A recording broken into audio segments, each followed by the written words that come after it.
Only Revanna ವಿಷಯದಲ್ಲಿ ಸರ್ಕಾರ ಯಾವ ರೀತಿ ನಡ್ಕೊತಾ ಇದ್ದೀರಿ ಅದಷ್ಟೇ ಅಲ್ಲ, ಈ ಪ್ರಕರಣವನ್ನ ನೀವು ಯಾವ ರೀತಿ ಅಧಿಕಾರ ದುರುಪಯೋಗ ಪಡಿಸ್ಕೊಂಡು ಇವತ್ತು ಯಾವ ರೀತಿ ತನಿಖೆ ನಡೀತಾ ಇದೆ ಇದನ್ನ ಅವರೆಲ್ಲ ಸೇರಿ ಸಮಜಾಯಿಷಿ ಕೊಟ್ಟುಕೊಳ್ಳಿ ಮಂತ್ರಿಗಳು.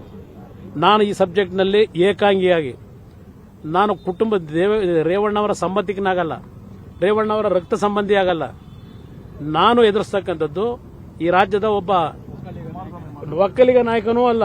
ನಾನು ಒಕ್ಕಲಿಗರನ್ನೂ ಈ ವಿಷಯದಲ್ಲಿ ಅಯೋಬನರಪ್ಪ ರಕ್ಷಣೆ ಕೊಡಿ ಅಂತ ಕೇಳಲ್ಲ.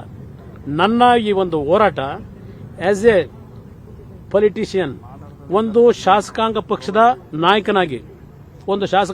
ನಾಯಕನಾಗಿ ಜನಪ್ರತಿನಿಧಿಯಾಗಿ ನನ್ನ ಜವಾಬ್ದಾರಿಯನ್ನು ಯಾವ ರೀತಿ ನಿರ್ವಹಿಸಬೇಕು ಏಕಾಂಗಿ ಎದುರಿಸಿ ಸಿದ್ಧ ಇದ್ದೇನೆ.